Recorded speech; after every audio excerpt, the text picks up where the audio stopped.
हमारे साथ जुड़े हैं उन तमाम लोगों का मैं हार्दिक स्वागत करता हूं। मैं doctor M V. Kohli, Shrimati Aadisha arts and Shrimati Vidisha commerce college Dholka Hindi विभाग में कार्यरत हूँ। हमने एक योजना बनाई, मेरे मन में एक सोच आई कि क्यों ना जब ऑनलाइन टीचिंग हो रही है तो बाकी कॉलेज के स्टूडेंट्स और अध्यापक मित्रों को जोड़कर एक ऐसा प्लेटफॉर्म हमें प्राप्त हुआ, उस पर हम सभी लोग पढ़ना शुरू करें और अच्छे अच्छे विद्वान प्रोफेसरों को लाकर और उनके द्वारा पढ़ाई के ही कोई ना कोई पॉइंट को लेकर चर्चा की जाए। और मुझे खुशी है मैम कि आज हमारा ये तीसरा लेक्चर है पाठ्यक्रम आधारित व्याख्यान श्रृंखला में, और हम लोगों को बहुत खुशी हो रही है कि आगे के दो कार्यक्रम भी बहुत सक्सेस रहे। बहुत लोग जुड़े थे उसमें भी, आज भी लोग जुड़ ही रहे धीरे धीरे। और खुशी की बात कि मैं आज इस कार्यक्रम का आप सबके सामने खोल रहा हूं, और मैं इस डिजिटल प्लेटफॉर्म पर सभी का हार्दिक स्वागत करता हूं। मेरे अध्यापक मित्र, दूसरी कॉलेज के अध्यापक मित्र, दूसरी कॉलेज के विद्यार्थी मित्र और मेरी कॉलेज के विद्यार्थी मित्र, तमाम का मैं हार्दिक स्वागत करता हूं। खुशी की बात यह भी है कि नवरात्रि का पर्व चल रहा है, और ये पावन पर्व में ही मुझे पंक्ति भी याद आ रही कि या देवी सर्वभूतेषु शक्ति रूपेण संस्थिता नमस्तस्ते नमस्तस्ते नमस्तस्ते नमो नमः। कितनी खुशी की बात है कि मैम आज नवरात्रि पर्व में पहला ही लेक्चर एक नारी को लेकर और डॉक्टर निशा जोशी हमारे सामने प्रस्तुत हुए, तो हम आपको वंदन करते हैं। निशा मैम के परिचय को लेकर मैं यही बताऊंगा कि निशा मैम एसएलयू कॉलेज में विभाग अध्यक्ष के रूप में करीबन 12-15 साल से है, और उनका विगत 29 वर्षों से वो स्नातकोत्तर स्नातक स्तर के हिंदी विषय को पढ़ाने का कार्य कर रहे हैं। मैम ने एमए, बीएड, एमए, पीएचडी सब कुछ किया है, और विशेष के मैडम ने महिलाओं द्वारा लिखे गए 90 दशक के हिंदी उपन्यासों में युग चेतना विषय को लेकर पीएचडी कार्य भी संपूर्ण किया है। आज तक मैम ने करीबन 50 से भी ज्यादा लेखों को नेशनल और इंटरनेशनल पत्र पत्रिकाओं में प्रकाशित हुए। ये हमारे लिए बहुत ही गर्व की बात है। साथ ही साथ मित्रों, आप सबको मैं बताओ, और मुझे अत्यंत खुशी भी हो रही है कि मैम को 13वां अंतरराष्ट्रीय हिंदी सम्मेलन जो बाली में हुआ था, और वो विषय था राम और बौद्ध की प्राचीन धरा, उसमें मैम को ब्रजदेव प्रसाद मित्र सम्मान से सम्मानित किया गया। तो ऐसे विदुषी आज हमें प्राप्त हुई है, और आज हमने जो विषय उनके पसंद से चुना है वो है हिंदी उपन्यास उद्भव और विकास। और मुझे खुशी है कि मैम को जब मैंने पहली बार में ये फोन करके कहा था कि मैम आप हमारे साथ ऑनलाइन टीचिंग में जुड़ेंगे, तो तुरंत उन्होंने हाँ बोली है कि सबसे बड़ी हमारी उपलब्धि है। मैम आपका हार्दिक स्वागत करते हैं, और यहाँ पर आपका फुल समय है। आप जितना आप हमारे विद्यार्थियों को विषय खोलकर बताएंगे उतना ही उनको ज्ञान प्राप्त होगा, और बाद में आपका वक्तव्य पूर्ण होने के पश्चात अगर किसी के मन में कोई प्रश्न है तो उसके लिए हम थोड़ा सा समय भी रखेंगे। तो मैं स्वागत करता हूँ निशा मैम का। आइए मैम, और आप शुरू कीजिए आपके वक्तव्य। अच्छा, हाँ, नमस्कार। सबसे पहले मैं आज आपने बहुत अच्छी एक बात की, एक तो नवरात्रि की बात हुई, तो मैं तो सबसे पहले देवी माँ को ही प्रणाम करके, और उसके बाद नवरात्रि में माँ दुर्गा, लेकिन हम लोग भी तो माँ सरस्वती के भक्त हैं, इसलिए हमारे लिए माँ दुर्गा, माँ सरस्वती सभी हमारे सबसे अधिक महत्वपूर्ण है। प्रणाम करते हुए मैं अपनी बात कहना चाहती हूँ। Shrimati RD. Shah arts and Shrimati VD. Shah commerce college Dholka के माननीय प्रिंसिपल श्री, संचालक श्री, धोलका कॉलेज के अध्यापक गण एवं जिन्होंने एक बहुत ही सुंदर कार्य करने का बीड़ा उठाया है। वैसे परम स्नेही हिंदी विभागाध्यक्ष भाई मनीष भाई, मैं इसलिए मनीष भाई को खास बार बार ये मुझे बहुत अच्छा लगा है। पहली दूसरी बार भी मैंने जब सुना और मुझे लगा कि ये कार्य बहुत अच्छा कार्य है और इसमें जुड़ना ये मेरे लिए सौभाग्य की बात है। इसलिए आपका भी मैं बहुत आभार और धन्यवाद। नमस्कार, बहुत बहुत नमस्कार सबको। साथ ही जुड़े हुए बाकी जितने भी अध्यापक मित्र है, छात्र छात्राएं प्यारे जो हमारे हैं, जिनके लिए ये कार्यक्रम मनीष भाई ने आयोजित किया है, उन सबको मेरा सस्नेह प्रेम। और आज का विषय जो है हमारा वो है, जैसे बताया अभी भाई ने, कि उपन्यास, उद्भव और विकास। ऐसे तो उपन्यास यानी कहानी, हमारे दिमाग में तो यही बात आती है। और सबसे अच्छी बात यह है कि सेम 5 में पेपर नंबर 303 के नाम से हम इस पेपर को पहचानते हैं और हम उसको पढ़ते हैं। अब इसके साथ ही साथ एक बात और है कि 303 बहुत पहले, शायद आप लोग अभी जितने भी छात्र इसमें जुड़े हुए हैं उनके लिए शायद थोड़ा सा ये नया है। एसवाई में कुछ पढ़ा होगा, लेकिन जब हम पढ़ते थे तब तो हमारे लिए ये बिल्कुल नया नहीं था, क्योंकि हम लोग इसे एफवाई से पढ़ते हुए आ रहे थे। फर्स्ट ईयर से ही हम पढ़ते थे हिंदी साहित्य का इतिहास।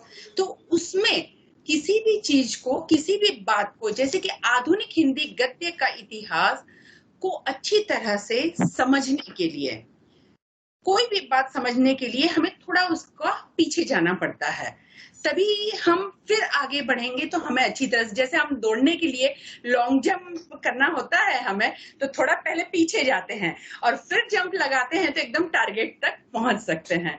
तो शायद मैंने यही प्रयत्न थोड़ा करने की कोशिश की है और मैं समझ सकती हूँ मेरी कोशिश यही रहेगी कि अच्छी तरह से और समझा सकूं, ये मेरी कोशिश है। किसी भी भाषा के साहित्य के अध्ययन के संदर्भ में अनेक समस्याएं सामने आती है, क्योंकि सबसे पहली समस्या तो, और उसमें भी साहित्य में ये बात होती है कि अच्छा ये है तिथि, ईस्वी, सन, सारी चीजें लेनी पड़ती है। और वो हर एक चीज में, जैसे रामचंद्र शुक्ल की कोई पुस्तक है तो उसमें कुछ अलग दिया है, नगेंद्र जी की पुस्तक है तो अलग दिया है। तो थोड़ा सा हमारा साहित्य जो है हमें भ्रमित भी करता है। भ्रमित इसलिए कि हम इसे किसको सच माने, ऐसा होता है। तो मैं समझती हूँ तब तक कि जो बात मुख्य रूप से हमारे साहित्यकार हमें समझाना चाहते हैं वो हम अच्छी तरह से समझ जाए तो ही और वो तो उसका काम हो सकता है। तो साहित्य के इतिहास के विधिवत अध्ययन एवं अनुशीलन के लिए उसे विभिन्न कालखंडों में विभाजित करना आवश्यक हो जाता है। कि भाई हम इसका अध्ययन कैसे करेंगे, कि इसको किसी भी वस्तु को जानने के लिए, समझने के लिए हम सीधा ये कि चलो हमारा हिंदी साहित्य का इतिहास है और हमने इसमें आधुनिक काल लिया है और उसको बोलना चालू कर दिया। नहीं, आधुनिक काल आया कहाँ से, ये भी तो हमारे लिए जरूरी है कि आधुनिक काल आया कहाँ से। तो यहाँ पर है कि इसे अलग अलग खंडों में विभाजित करके शायद हम उसको अध्ययन करेंगे तो हमारे सामने हम अधिक खुल सकेंगे, समझ सकेंगे। अब हमारे समक्ष प्रश्न यह उठता है कि किस आधार पर काल विभाजन करें, कथ्य के या शैली के। माना ऐसा जाता है कि कथ्य को विशेष महत्व दिया जाता है साहित्य में, शैली है, लेकिन अगर हम काव्य की बात चले जाते हैं उस और कला पक्ष, काव्य में कला पक्ष का महत्व अधिक होता है। भाव पक्ष होता है लेकिन कला पक्ष को हम अधिक लेते हैं, क्योंकि उसमें छंद अलंकार जो काव्य की शोभा बढ़ाते हैं। लेकिन अगर गद्य साहित्य को हम अगर देख रहे हैं तो हमें ऐसा लगता है कि इसमें भाव पक्ष जो है वो महत्वपूर्ण है कला पक्ष की अपेक्षा, और कथ्य शैली। तो इस दृष्टि से साहित्य के इतिहास का काल विभाजन करते समय कुछ निम्न आधार को दृष्टि में हम रख सकते हैं। तो वो कौन सा आधार है? तो पहला है समय, काल या समय को केंद्र में रखना बहुत जरूरी है, तभी हम कोई बात समझ सकते हैं। दूसरा है हमारे सामने प्रवृत्ति विशेष। प्रत्येक काल में कोई एक प्रवृत्ति प्रधान होती है। तीसरा है ग्रंथ प्राचुर्य। किसी भी काल में अमुक प्रकार के ग्रंथों की प्रधानता पाई जाती है। ग्रंथों के आधार पर भी नामकरण किया जा सकता है। जैसे आदिकाल, हमारे साहित्य को जो मैं आगे जाके बताऊंगी कि कैसे है, तो एक आदिकाल जो है, प्रथम काल है, उसको रासो काल के नाम से जाना जाता है। और क्यों जाना जाता है कि उस वक्त उस काल में रासो ग्रंथ की प्रधानता थी, तो इसलिए शायद उसको रासो काल भी कहा गया है। और हमारा दूसरा चौथा है साहित्यकार विशेष के आधार पर या कवि या लेखक के प्रतिभा के बल पर हम इसको समझ सकते हैं, क्योंकि उनकी अपनी प्रतिभा कैसी है। जैसे हम आगे जाकर देखेंगे कि प्रेमचंद ने अपने बल पर किस तरह से साहित्य को पूरा मोड़ दिया, तो साहित्यकार के प्रतिभा के बल पर भी हम इसको समझ सकते हैं। इस प्रकार हिंदी साहित्य को भी आचार्य शुक्ल ने 4 भागों में या खंडों में बांटा है। उन्होंने प्रवृत्ति विशेष और रचनाओं को ध्यान में रखते हुए यह विभाजन जो है वो किया है। अब विभाजन करना जरूरी, जैसे मैंने बताया कि विभाजन करेंगे तभी हम उसको अच्छी तरह से समझ सकेंगे, और उसको समझ लेंगे तो उसके अंदर की जितनी भी बातें हैं ये हमारी पृष्ठभूमि, पूर्व भूमिका है। अभी हम आधुनिक काल में नहीं गएंगे, हमारी पूर्व भूमिका है। तो शुक्ल जी के अनुसार इसको जो 4 भागों में बांटा है, खंडों में बांटा है, उसमें पहला है आदिकाल, जिसे वीर गाथा काल भी कहा गया है। और इसका जो समय है, संवत जो है 1050 से 1375 तक का माना गया है। उसके बाद जो दूसरा है पूर्व मध्य काल यानी भक्ति काल, संवत 1375 से 1700 तक। और तीसरा है उत्तर मध्य काल या रीति काल, ये 1700 से 1900 तक। और चौथा जो हमारा है वो है आधुनिक काल, जिसे गद्य काल के नाम से भी हम जानते हैं, और वो 1900 से अब तक। लेकिन यहाँ पर अगर हम कोर्स की दृष्टि से देख रहे हैं तो हमारे कोर्स में 1950 तक की बात की गई है। हमारे कोर्स में TYBA पेपर 303 हिंदी, आधुनिक हिंदी साहित्य का इतिहास और 1950 तक की बात है। लेकिन अगर हम दूसरी दृष्टि से देख रहे हैं तो आधुनिक काल यानी अब तक का वही समय हमारा जो है वो चल रहा है। अब इन 4 कालों में थोड़ा थोड़ा एकदम शॉर्ट में शायद SY वाले विद्यार्थी जुड़े हैं तो उनको काम आएगा, TY वाले तो उनको पता ही है, सेम 3-4 वाले, कि ये 4 काल हम पढ़ चुके हैं। 3 हम पहले SY में पढ़ चुके हैं, 203 और 213 नंबर के पेपर के नाम से। और अब जो है उसका चौथा जो भाग है वो हमारे सामने पूरा का पूरा TY में आ रहा है, सेम 5 में। तो जैसे कि पहला है आदिकाल या वीरगाथा काल, तो यह काल जो है कि क्या है, इस काल में तो वाद विवाद का यह काल रहा है, युद्धों का इसमें सजीव वर्णन रहा है, राजनीतिक, सामाजिक एवं धार्मिक दृष्टि से यह युग संघर्ष और अशांति का युग रहा है। क्योंकि इसमें क्या था कि बस जो राजा की प्रशंसा करे उसको अधिक से अधिक इनाम मिलते थे, और उस वक्त के कवि जो थे चारण भाट, वो अपने आश्रयदाताओं की प्रशंसा में ही अपना समय व्यतीत करते थे। हाँ, इस काल में एक चीज बहुत अच्छी बात थी कि इसमें राष्ट्रीय भावना थी।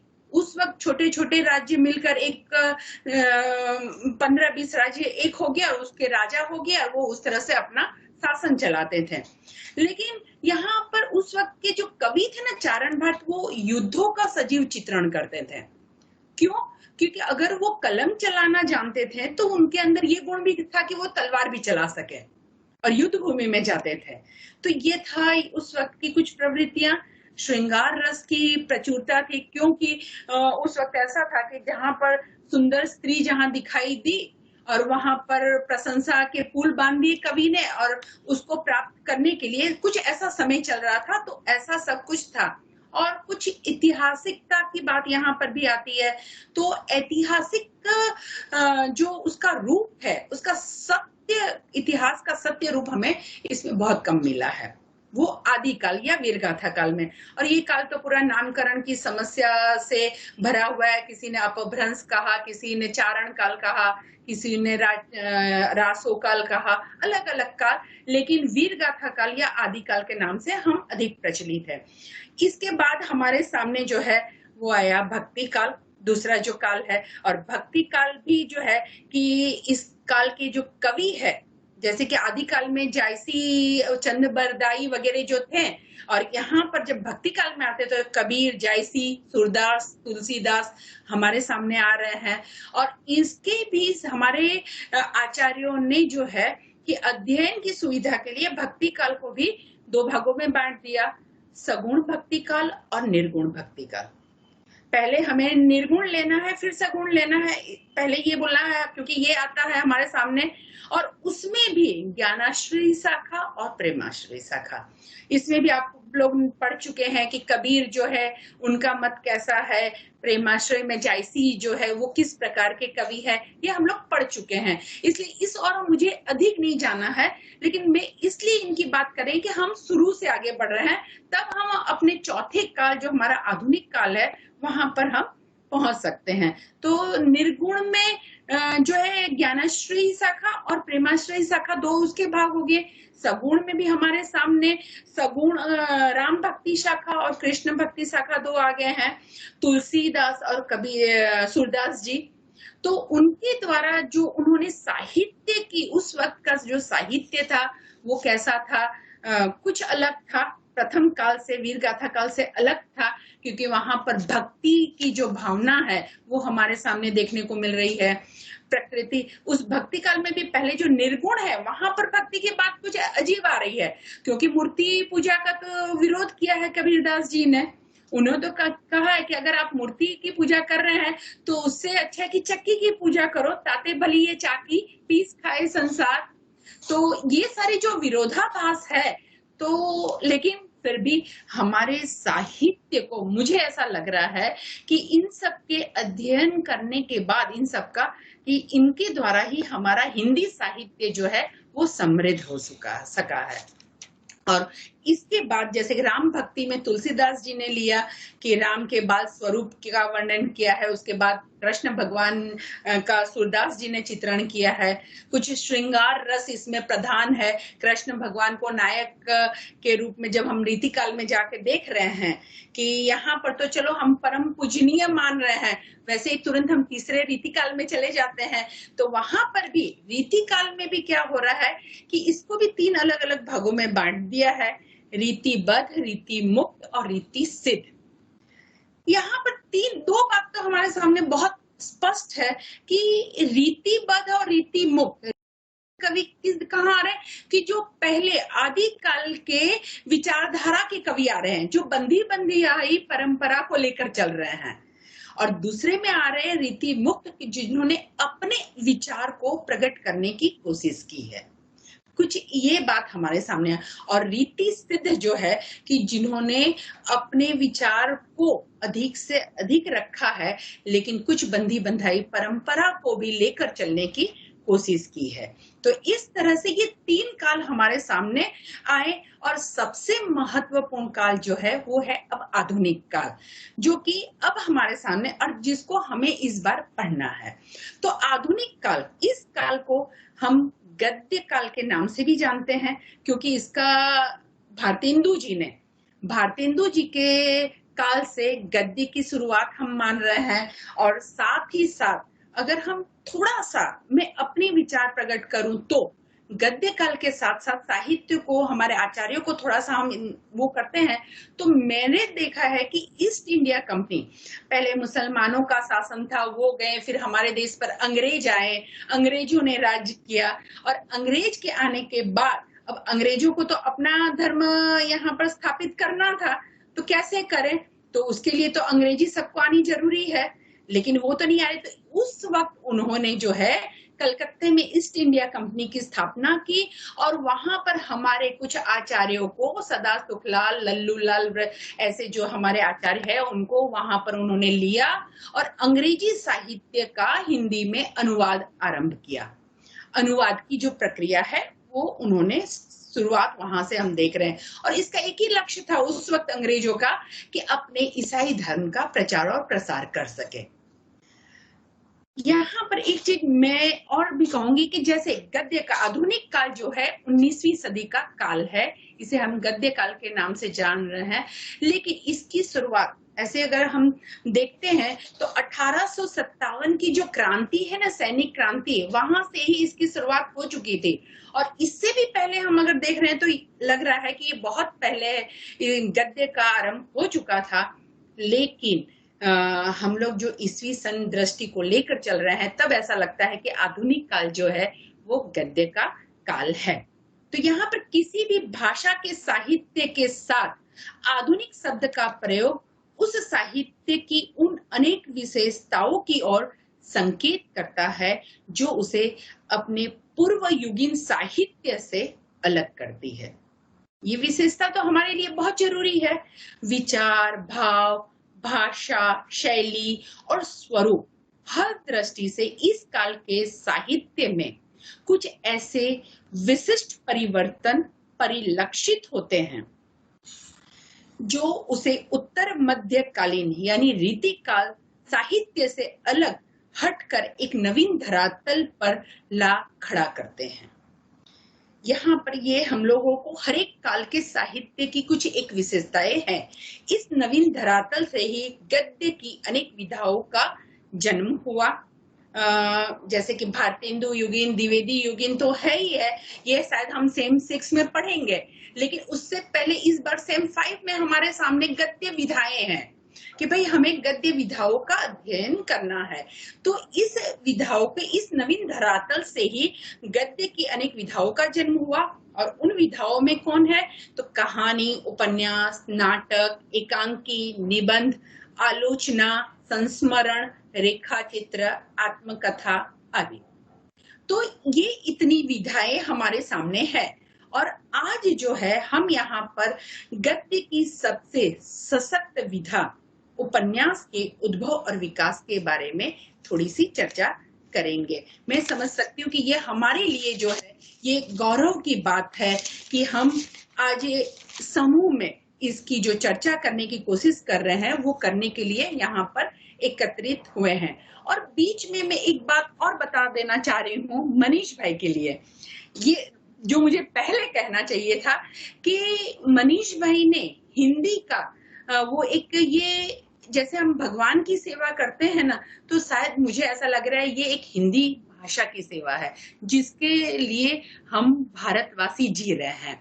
और मैंने अभी कुछ दिन पहले ही एक लिया कि हिंदी गंगा के समान पूरे विश्व में हिंदी का जो है, और ये मैंने देखा था आप लोगों ने, बच्चों ने तो शायद सुरेश भाई की वो जो शब्द शक्ति का भी था कि गंगा आयम घोषः, जो बात है कि वहां पर गंगा का जो पवित्र है, तो मैं हिंदी भाषा को उस पवित्रता के स्पीकर बंद हो गया जोड़ना चाह रही हूँ।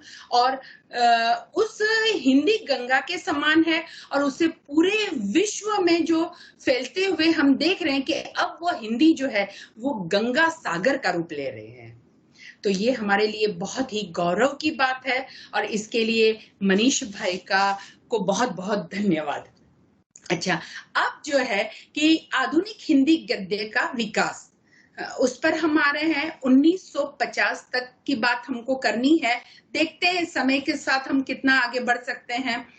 कविता और नाटक अगर साहित्य की परंपरागत विधाएं मानी जाती है तो उपन्यास नितांत आधुनिक है। 1605 ईस्वी में, ये एक कोटेशन में पढ़ रही थी तो मुझे लगा कि प्रकाशित सर्वातीज के उपन्यास, ये एक पाश्चात्य है, सर्वातीज के उपन्यास डॉन किहोटे को आमतौर पर पाश्चात्य परंपरा का पहला उपन्यास माना जाता है। अगर उससे उपन्यास की शुरुआत माने तो उपन्यास को लिखे जाते 400 साल से अधिक वर्ष नहीं हुए हैं। लेकिन अगर हम हिंदी साहित्य की ओर देखने जाते हैं तो हमें समय में थोड़ा सा भेदभाव लगेगा।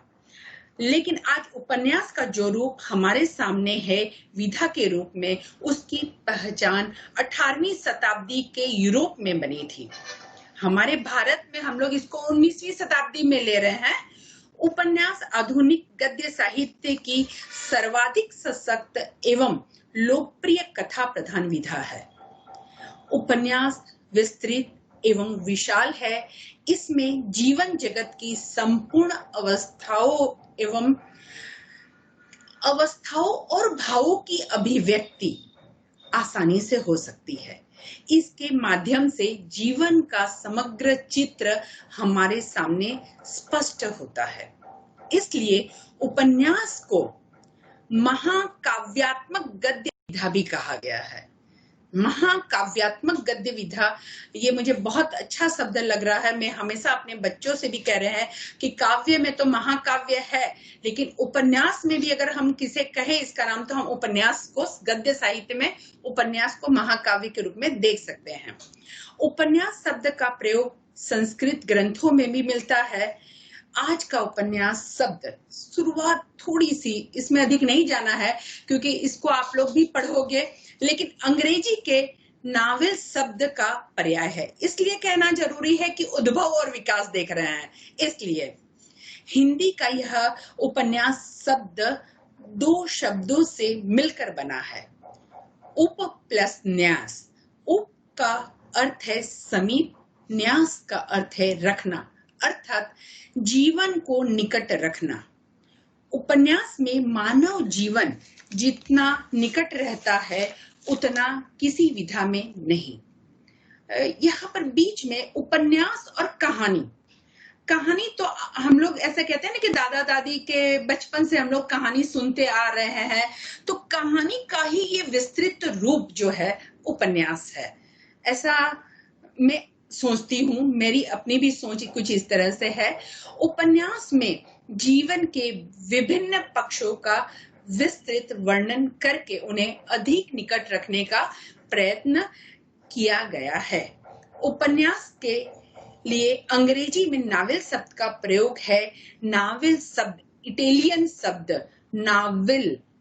नाविला से बना है, जिसका अर्थ है सूचना देना।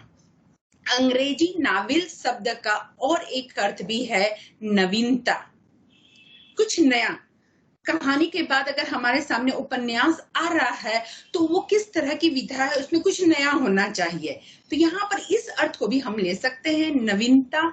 इसी से प्रभावित होकर गुजराती में उपन्यास को नवल कथा कहा गया है।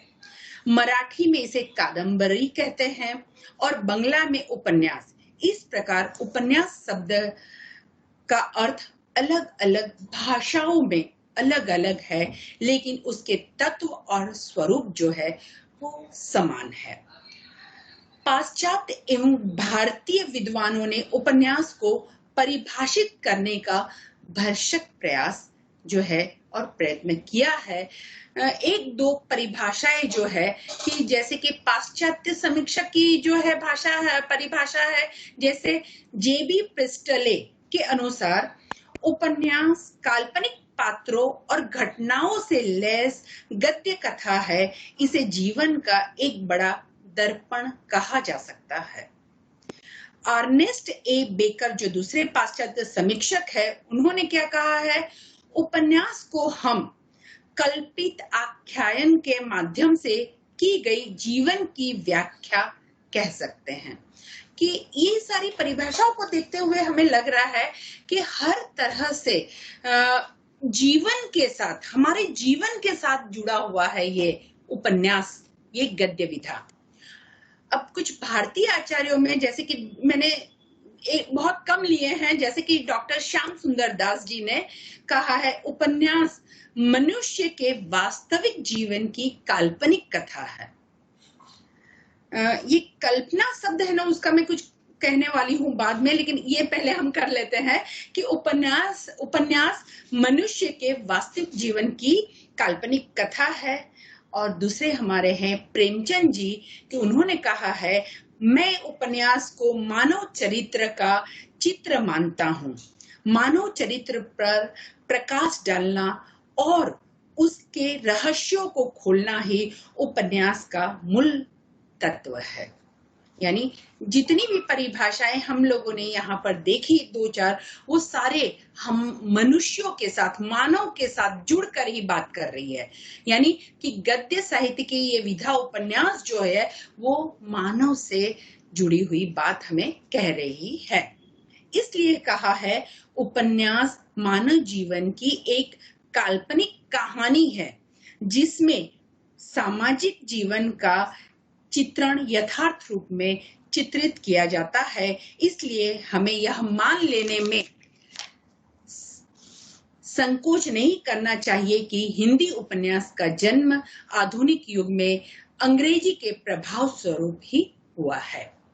और थोड़ा सा कि इस प्रकार उपन्यास की परिभाषाएं जो है उसको देखते हुए हम कह सकते हैं कि उपन्यास मानव जीवन की आंतरिक और बाह्य परिस्थितियों का, उसका संघर्ष, समस्याओं का वातावरण और समाज का एक काल्पनिक कथा चित्र है, किंतु वह मनुष्य की आंतरिक अनुभूतियों का विश्लेषण करता है। उसमें भावों की अभिव्यक्ति, शैली का सौंदर्य और रोचकता भरकर ये सारी बातें हमारे समक्ष जो है वो प्रस्तुत करते हैं। तो ये हमारा जो है उपन्यास के विषय में थोड़ी सी बात हुई। अब यहाँ पर जो है कि मुंशी प्रेमचंद ने सर्वप्रथम उपन्यास में मनुष्य के सामाजिक जीवन का विश्लेषण किया। इसलिए प्रेमचंद को हिंदी उपन्यास का केंद्र बिंदु मानकर उपन्यास साहित्य को प्रमुख 3 कालों में विभक्त किया गया है। हम अगर इसके उद्भव और विकास को देख रहे हैं और प्रेमचंद जी को देख रहे हैं तो हमें ऐसा लगता है कि प्रेमचंद जी के अध्ययन के बाद ही हमें पता चलेगा, क्योंकि उनके साहित्यिक आरंभ, उनकी रचनाओं के आरंभ से ही हमें लगा कि ये सारी चीजें जो है वो हमें प्रेमचंद जी अधिक स्पष्ट रूप में कह सकते हैं। ऐसा नहीं कि प्रेमचंद काल में हुआ, लेकिन उनको ध्यान में रखते हुए इसको हम लोगों ने 3 कालों में विभक्त किया है, उद्भव और विकास को। इसमें पहला काल जो हमारा है वो पूर्व प्रेमचंद काल, जिसे लगभग ईस्वी सन 1882 से 1918 तक का माना गया है। पहला जो है हमारा। दूसरा जो है हमारा काल है वो प्रेमचंद काल, ईस्वी सन 1919 से 1937 तक का माना गया है। और तीसरा जो काल है प्रेमचंदोत्तर काल, ईस्वी सन 1938 से अब तक, यानी 1950 तक का है, लेकिन अब तक हम इसे मान सकते हैं।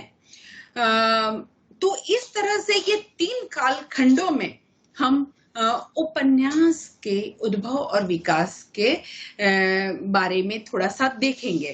तो पहला हमारे समक्ष जो है वो है पूर्व प्रेमचंद काल। तो उसमें क्या है कि हिंदी साहित्य में हमेशा से प्रथम, द्वितीय या तृतीय स्थान का महत्व रहा है।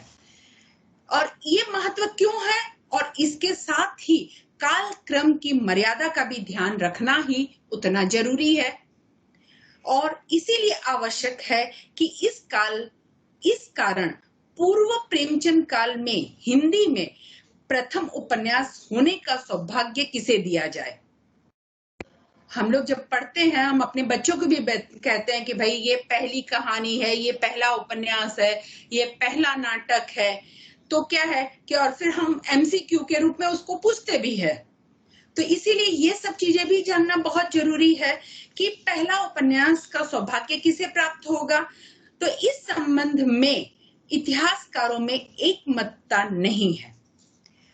लाला श्रीनिवास दास लिखित परीक्षा गुरु को सन 1882 में लिखा गया उपन्यास माना जाता है, अब तक हिंदी का पहला उपन्यास माना जाता था। किंतु मतांतरों के कारण फिर आचार्य रामचंद्र शुक्ल ने श्रद्धा राम फुल्लोरी जी रचित भाग्यवती, जो सन 1877 को हिंदी का पहला उपन्यास बताया।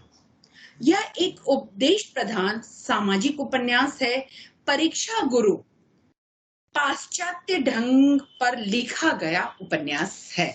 ऐसा मानकर उन्होंने जो है इस सामाजिक उपन्यास को जो है, नमस्कार विमल भाई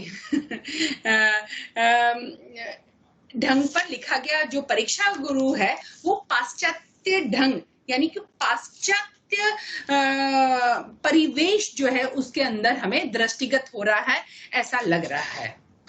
इस काल में बालकृष्ण भट्ट ने नूतन ब्रह्मचारी, राधा कृष्ण दास ने हिंदू, ठाकुर जगमोहन सिंह ने श्याम स्वरूप आदि और मनोरंजन प्रधान रहे। यह समय का जो दौर था ना, ये समय जो था ना, वो कुछ हद तक हम देखने को मिल रहा है अनुवाद का दौर था, क्योंकि हमारी अपनी कुछ रचनाएं शायद सामने नहीं आई थी भारतीय साहित्य की, ऐसा हमारे साहित्यकारों और आचार्यों ने कहा है। तो कुछ आचार्यों ने अनुवाद को अपनाया और अनुवाद पाश्चात्य साहित्य से, पाश्चात्य से ही नहीं, फिर हम देख रहे हैं कि बंगला साहित्य से अनुवाद हुआ, अंग्रेजी से हुआ, मराठी से हुआ, और अनुवाद का दौर कर करके गद्य का विकास, इस तरह से अनुवाद के द्वारा गद्य का विकास हमारे सामने आने लगा। इसलिए बहुत सारे उपन्यास जो है वो अनुदित रहे, जैसे कार्तिक प्रसाद खत्री, बाबू गदाधर सिंह, रामकृष्ण वर्मा, राधाचरण गोस्वामी आदि ने बंगला तथा अंग्रेजी से अनेक उपन्यासों के हिंदी अनुवाद किए। हिंदी में उपन्यास विधा को सबसे अधिक लोकप्रिय और सफल बनाने का कार्य देवकी नंदन खत्री सन 1861 और 1913 के बीच का ये जो है समय है ने किया। उन्होंने चंद्रकांता तथा चंद्रकांता संतति उपन्यास के माध्यम से मानो पाठकों पर जादू कर दिया, क्योंकि उनके उपन्यास जो है वो जादू और तिलस्मी प्रकार के थे और लगभग वो सबको पसंद आ जाए। कुछ वास्तविकता को हटकर जो वास्तविकता हमारे अंदर हमारी समस्याओं को उजागर कर रही है वो हमें थोड़ा सा कम भाता है, और जो हमें मनोरंजन दे रहा है उस प्रकार के साहित्य की ओर हम अधिक आकर्षित होते हैं। तो यहाँ पर भी कुछ ऐसा हुआ कि माध्यम से मानो पाठकों पर ये आए चंद्रकांता, और उसके माध्यम से उस पर जादू सा हो गया। ऐसे अनेक लोगों ने उनके उपन्यास को पढ़ने के लिए, उस समय का जो दौर था ऐसे था कि कुछ लोग, कुछ बहुत सारे, एक वर्ग ऐसा था जो हिंदी नहीं जानते थे, लेकिन इन उपन्यासों को पढ़ने के लिए उन्होंने हिंदी भाषा का अध्ययन किया, सीखा, हिंदी भाषा को सीखा ताकि वो चंद्रकांता और ये उपन्यास पढ़ सके। ये गौरव की बात है कि उसके चलते हमारा हिंदी जो है और निखर कर सामने आया, हिंदी भाषा जो हमारी है। और उनके द्वारा अनेक प्रकार के जासूसी और तिलस्मी उपन्यास जो है वो लिखे गए, और जो साहित्य को, या ऐसा कहे कि उपन्यास को एक पुष्ट रूप, मजबूत रूप दे सके हैं, ऐसा लगता है। उनके पश्चात किशोरीलाल गोस्वामी ने सामाजिक, ऐतिहासिक तथा तिलस्मी ढंग के उपन्यासों की रचना की। गोस्वामी जी ने लगभग 5 दर्जन से भी अधिक उपन्यास लिखकर हिंदी उपन्यास को समृद्ध किया। इनमें तारा, रजिया बेगम, लवंग लता, वंग सरोजनी, 7 खून, सोतिया डहा आदि प्रसिद्ध है। इसी समय गोपाल राम गहमरी ने भी 200 के करीब उपन्यास लिख डाले, जिनमें देवरानी जिठानी, जासूस की चोरी, अंधे की आंख आदि नाम भी ऐसे हैं कि जिसको देखकर, पढ़कर हमें ऐसा लग रहा है कि नहीं, एक बार तो पढ़ना चाहिए। इसमें से शायद हम लोग जो नाम पढ़ रहे हैं, बोल रहे हैं, जैसे कि चंद्रकांता, वो तो हमने पुस्तक पढ़ी है और उस पर तो एक सीरियल भी बन चुकी है, शायद पिक्चर भी, वो भी देखा है हमने। लेकिन कुछ ऐसे नाम जो है कि शायद हमने अभी तक पढ़े नहीं है वो पुस्तकों को। तो यहाँ पर भी जो है कि कुछ ऐसे पुस्तकों का नाम है। अयोध्या सिंह उपाध्याय हरिऔध ने ठेठ हिंदी का ठाठ और अधखिला फूल नामक 2 उपन्यास लिखे। अन्य लेखकों में हरे कृष्ण जौहर, लज्जाराम महंत, जगन्नाथ प्रसाद चतुर्वेदी आदि आते हैं कि जिन्होंने जो है कि इस प्रकार के काल में इस प्रकार की जो परिपाटी उपन्यास लिखने की जो परिपाटी चल रही थी उसके अंतर्गत अपना साहित्यिक कार्य जो है किया। साथ ही साथ इस काल में जो है अनुवाद का कार्य भी इस काल में निरंतर चलता रहा। इस काल के उपन्यासों की कुछ प्रमुख विशेषताएं जो है वो हमारे सामने हम देख सक रहे हैं, क्योंकि वो विशेषताओं को जानना बहुत जरूरी है। वो जानेंगे तब हम इसके आगे जो हमारा प्रेमचंद युगीन कालीन आ रहा है वो हम समझ सकेंगे। तो पहला जो है कि जिसे इनमें कल्पना की अपेक्षा बुद्धि तत्व को महत्व दिया गया है। दूसरा है पात्रों के चरित्र चित्रण की ओर भी ध्यान दिया गया है। तीसरा है पाठकों को अपनी बुद्धि का उपयोग करने का भी अवसर दिया गया है। ऐसा हमारे पूर्ववर्ती आचार्य मान रहे हैं, इसलिए उन्होंने इस प्रकार की विशेषताएं दी है। चौथा जो है नैतिक आदर्शवादी उपन्यासों के साथ साथ तिलस्मी, जासूसी और ऐतिहासिक उपन्यास भी लिखे गए हैं। भाषा, पांचवा जो हमारा है वो है भाषा शैली में भी परिमार्जन हुआ है। अब जो है ये सारी जो बातें हम लोग अभी तक जो कर रहे थे वो पूर्व प्रेमचंद युग की बात हो रही थी कि तीन जो कालखंडों में हमने देखा। अब हमारे सामने जो है कि प्रेमचंद काल जो है वो आएगा कि प्रेमचंद काल में किस तरह से हम इन सब चीजों को देख रहे हैं। लगभग मैं समझ रही हूँ कि बच्चों से, शायद मुझे पता है कि बच्चों के लगभग ये सारे कोर्स पूरे हो रहे होंगे कॉलेज में। कुछ नया जो था वो थोड़ा इसमें हम आगे चर्चा कर चुके हैं। 3 कालों की चर्चा हमने करनी है, उसमें पहला काल तो हमारा हो गया। दूसरा जो है प्रेमचंद युगीन हिंदी उपन्यास।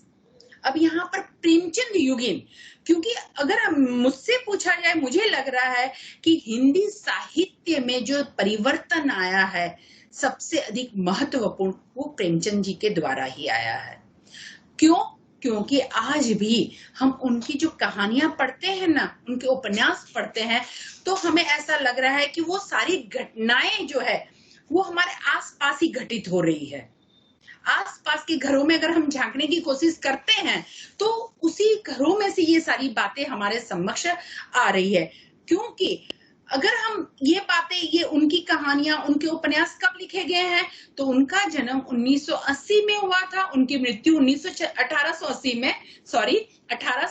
में, और उनकी मृत्यु जो है 1936 में हो गई। तो उसके बाद का ये इतना लंबा समय चला गया है, लेकिन फिर भी उनकी कथा जो है, उनके कथा, उनके साहित्य का जो विषय है वो हमें आज भी हमारे आसपास का, इर्द गिर्द का महसूस हो रहा है। हाँ, उसमें वो कहते हैं ना परिवर्तन, परिमार्जित, परिवर्धन, बहुत सारी बातें ऐसी जो है कि उसको हमने देखा। उसके बाद जो मार्क्सवादी विचारधाराएं हैं, लेकिन हमें जो छूने वाली बात है वो प्रेमचंद युगीन जो है उसमें हम देख रहे हैं। इसलिए हिंदी उपन्यास के विकास में प्रेमचंद जी का योगदान अनेक दृष्टियों से महत्वपूर्ण है। इसीलिए उन्हें उपन्यास सम्राट की संज्ञा भी मिली है। प्रेमचंद ने हिंदी उपन्यास को एक निश्चित दिशा प्रदान की, इसीलिए उनके समग्र रचना काल को प्रेमचंद युग कहकर पुकारा गया है। प्रेमचंद के पहले का हिंदी उपन्यास औपन्यासिक दृष्टि से एक प्रारंभिक प्रयत्न मात्र था। मनोरंजन मूलक उपन्यासों के अतिरिक्त अनुदित उपन्यास प्रायः अधिक लिखे गए। उपन्यास कला की दृष्टि से कोई गंभीर प्रयत्न पूर्व प्रेमचंद युग में दिखलाई नहीं देते हैं, ऐसा हमें लग रहा है। वास्तव में हिंदी उपन्यास प्रायः अधिक लिखे गए। हमें देखा भी कि उसमें प्रेमचंद ने जो है हिंदी उपन्यास की सही अर्थों में, सही शब्दों से परिभाषित जो है उन्होंने किया है। मानव चरित्र एवं मानव जीवन की समस्याओं के यथार्थ चित्रण से उपन्यास को जोड़ते हुए प्रेमचंद ने लिखा है। उपन्यास जो है वो मानव चरित्र का सच्चा चित्र है। यहाँ पर चित्र की बात आती है जो थोड़ा सा, जैसे कि हम लोग देख रहे हैं कि थोड़ा सा जा रहे हैं कि हमारे गद्य विधाओं में रेखा चित्र भी है, रेखा चित्र भी है। तो रेखा चित्र में जैसे हम लोग रेखा चित्र की बात आती है तो जैसे सबसे पहले हमारे दिमाग में महादेवी वर्मा जी सामने आ जा रहे हैं कि भाई उन्होंने चित्रों रेखा चित्र के माध्यम से ही अपनी रचनाओं को आगे बढ़ाया था। तो यहाँ पर उसी तरह से प्रेमचंद जी को हम ले रहे हैं कि उन्होंने मानव का चित्र अपने मन मस्तिष्क में किस तरह से चित्रित किया और उसको किस तरह से उद्घाटित किया। मानव जीवन की समस्याओं को उन्होंने उनके रहस्यों को उद्घाटित करने का जो कार्य किया है वो अद्भुत कार्य है। शायद ऐसा हम कह सकते हैं कि ये साहस प्रेमचंद जी ही कर सकते हैं। प्रेमचंद जी के उपन्यास साहित्य में तत्कालीन भारत अपने समग्र रूप में साकार हो उठा है। कथा साहित्य के क्षेत्र में प्रेमचंद क्रांति के अग्रदूत बनकर आए हैं और उपन्यास को पूर्ववर्तीय लेखकों के बचकाने प्रयासों से मुक्त कर प्रौढ़ता और परिपक्वता प्रदान की है। उन्होंने सेवा सदन से लेकर गोदान, ये उनकी प्रमुख कृतियां हैं, तक उनकी उपन्यास यात्रा अनेक विषयों, समस्याओं और चुनौतियों का सामना करती हुई आगे बढ़ती रही। कृषक और मजदूरों के शोषण की अनेक समस्याएं, नारी जीवन के तमाम प्रश्न, पराधीनता, सांप्रदायिकता, जातिवाद आदि अपने युग की प्रायः सभी समस्याओं को उन्होंने अपने उपन्यासों में समाहित किया है। प्रेमचंद की जो सबसे महत्वपूर्ण कृति है वो है गोदान। प्रेमचंद का गोदान उनकी प्रौढ़तम कृति जो है। गोदान को प्रेमचंद की उपन्यास कला की पूर्णिमा कहा गया है। अब यहाँ पर पूर्णिमा शब्द तो हम लोग जानते हैं कि चंद्र जब पूरा खिला होता है, उसका पूरा रूप हमारे सामने आ रहा है, तो हम उसे पूर्णिमा, उस दिन को पूर्णिमा कहते हैं। तो यहाँ पर भी उसी तरह से गोदान जो है वो पूर्णिमा के रूप में हमारे सामने है। गोदान तक आते आते प्रेमचंद का गांधीवादी जो विचारधारा है, जो राष्ट्र को लेकर वो कुछ इधर उधर हमें होता दिखाई दे रहा है। और गोदान लेखक के मोह भंग की, क्योंकि उसमें तो कृषक की बात जो है, सामाजिकता की बात आ रही है, वो तो उसमें किस तरह से उन्होंने खुद को अपने विचार प्रकट करने के बाद शायद वो कहीं अपने आप को उन्हें ऐसा लग रहा है कि क्या हमारे समाज की परिस्थिति ऐसी है, ऐसा हमें प्रतीत हो रहा है। तो गोदान में कट्टू यथार्थ का मोह मुक्त चित्रण है। गोदान की प्रमुख समस्या है कृषकों का शोषण। ये गोदान की सबसे प्रमुख समस्या है। गोदान प्रेमचंद की उपन्यास कला की सर्वोत्तम उपलब्धि है। इतना ही नहीं, गोदान प्रेमचंद और प्रेमचंदोत्तर उपन्यास को जोड़ने वाली भी सबसे महत्वपूर्ण कड़ी है। प्रेमचंद का अनुभव जगत जो है वो बहुत व्यापक है और इसीलिए उन्होंने जो है भोगा हुआ यथार्थ उनकी सबसे बड़ी पूंजी है। उनकी जो उपन्यास की कथा वस्तु है, हमें लग रहा है कि ये कहानी है, लेकिन ये कहानी नहीं है, यथार्थ वास्तविकता है। जो उन्होंने भोगा है उसी को उन्होंने अपने साहित्य में स्थान दिया है, अपने उपन्यासों में स्थान दिया है। और इसीलिए उनकी सूक्ष्म दृष्टि समाज के हर वर्ग को पहचानने समझने में समर्थ है। मानव चरित्र की गहराइयों में बैठकर उसका सही सही रूप में चित्रण करने की अपूर्व शक्ति उनकी कलम में थी। यही कारण है कि होरी, सूरदास, अमरकांत, निर्मला, धनिया जो इनके उपन्यासों के पात्र है, जो हमारे सामने उन्होंने रखे हैं पात्र, जैसे अविस्मरणीय चरित्र वे हिंदी जगत को दे सके हैं। यही कारण है। और इसीलिए, और साथ ही साथ इसमें और एक बात सबसे महत्वपूर्ण है कि भाषा सरल, सहज और मुहावरेदार है इनकी। पहले ये उर्दू में लिखते थे और बाद में इनको ऐसा लगा कि वो हिंदी में लिखे तो वो अपनी बात अधिक अच्छी तरह से कह सकेंगे, तो फिर उन्होंने हिंदी को अपनाया और आगे का साहित्य जो है उनका हमारे सामने हिंदी में आया। प्रेमचंद का युग प्रेमचंद युग से जाना जाने लगा। उनका प्रभाव समकालीन उपन्यासकारों पर स्पष्ट रूप से दिखाई दे रहा है। उनके समकालीन, जब प्रेमचंद जी लिख रहे थे उस वक्त का जो समय था, उस वक्त दूसरे भी हमारे साहित्यकार थे और उन पर भी प्रेमचंद की विचारधारा का जो प्रभाव है वो हमें देखने को मिल रहा है। उनमें जैसे है विशंभरनाथ शर्मा कौशिक ने इसी युग में प्रेमचंद से प्रभावित होकर मां और भिखारिणी नामक उपन्यास लिखे और उपदेशात्मकता से मुक्त नहीं है, अतः कला संगठन। उनके उपन्यास जो है किस्सा गोई है, लेकिन यहाँ पर हमें लग रहा है कि कुछ उपदेशात्मक भी बात हमारे सामने रखी गई है। चतुरसेन शास्त्री आए हमारे सामने कि जिन्होंने, हमें लगा कि ये भी प्रेमचंद कालीन है, उनके उपन्यास भी हमें कुछ हद तक छूते हुए महसूस किए हमने। उनका झुकाव जो है ऐतिहासिकता की ओर अधिक रहा है। उनकी प्रौढ़ कृतियां प्रेमचंद के बाद के युग में प्रकाश में आई। बेचन शर्मा उग्र जो इसी काल के कवि उपन्यासकार है और उनकी भी विचारधारा जो है वो हमें प्रेमचंद जी के विचारधारा से मिलती जुलती महसूस हम कर सकते हैं, लगती है। प्रेमचंद के समकालीनों में जयशंकर प्रसाद का नाम इसलिए उल्लेखनीय है कि उन्होंने कविता, कहानी और नाटक के क्षेत्र में विशिष्टता प्रदान करने के साथ साथ दो सामाजिक उपन्यास लिखे, कंकाल और तितली। ये प्रसाद जी की दो रचनाएं हैं। तितली में ग्रामीण और कृषक जीवन की कथा मात्र है। कंकाल की विशेषता यह है कि उसमें प्रसाद ने समाज की त्याज्य, अवैध और अज्ञात कुलशील संतानों की व्यथा कथा कही है। ये एक बहुत बड़ी बात है जो प्रसाद जी ने अपने समय में कंकाल में कही है।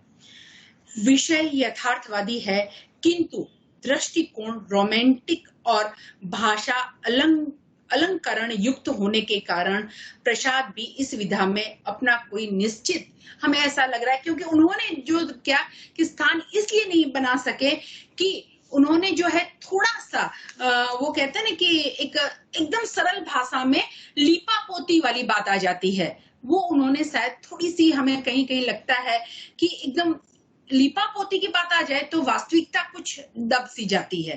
तो यहाँ पर कुछ ऐसा लगा है, लेकिन फिर भी हम ये कह सकते हैं कि ये जो प्रेमचंद कालीन हमारे उपन्यासकार है, जिसमें भगवती चरण वर्मा भी आ जा रहे हैं, जिन्होंने चित्रलेखा उपन्यास के द्वारा वो काफी लोकप्रिय हुए हैं। भगवती प्रसाद वाजपेयी जी आ जा रहे हैं, वो भी इसी काल के और इसी समय के हैं। वृंदावन लाल वर्मा जो कि ऐतिहासिक और सामाजिक दोनों प्रकार के उपन्यासों की रचना इनके द्वारा इस काल में हुई है। ऐसे तो हम लोग देखने जाते हैं तो बहुत बहुत बहुत बहुत कुछ है। अगर विस्तृत देखने जाते हैं तो कुछ हम पढ़ेंगे भी, बच्चों से कहेंगे कि थोड़ी बहुत बातें आप लोग पढ़िए, किताब पढ़िए, तो उसमें भी मिलेगी। लेकिन मोटे तौर पर जो है कि प्रेमचंद युग की बात जो है वो कुछ इस तरह से है। इस युग में इतने साहित्यकार आए और हिंदी उपन्यास को प्रेमचंद के ही युग में नई दिशा, नवीन चेतना प्रदान करने का कार्य जो है वो किया, तो वो है जैनेन्द्र जी ने किया। विवेच्य काल में उनके दो उपन्यास जो है वो प्रकाशित हुए। पहला है परख और दूसरा है सुनीता, जो कि वास्तविक धरातल, तत्कालीन परिस्थिति की वास्तविक धरातल को उन्होंने सामने रखकर इस प्रकार प्रेमचंद युग को आगे बढ़ाया उसमें उन्हें कुछ लगा कि हाँ इसमें कुछ परिवर्तन करने जैसा है इस काल में। प्रेमचंद जी की विचारधारा तो है ही है, लेकिन उसको कुछ परिष्कृत या परिमार्जित करें तो कुछ ऐसा हमें लगा।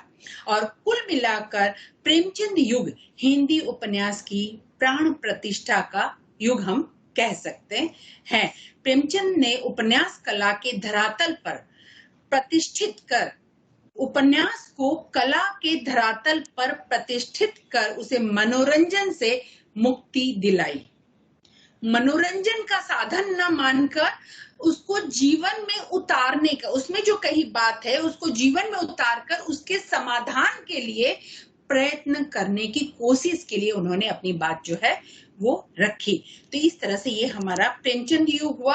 और इसके बाद का युग जो है हमारा प्रेमचंदोत्तर हिंदी उपन्यास का युग जो आता है, इसमें जो है कि इसके अध्ययन के लिए हमें इसको भी फिर विभाजित करना पड़ रहा है कि प्रेमचंद के उपन्यास में निहित अनेक विध संभावनाएं ही आगे चलकर उपन्यास की अलग अलग धाराओं के रूप में विकसित हुई।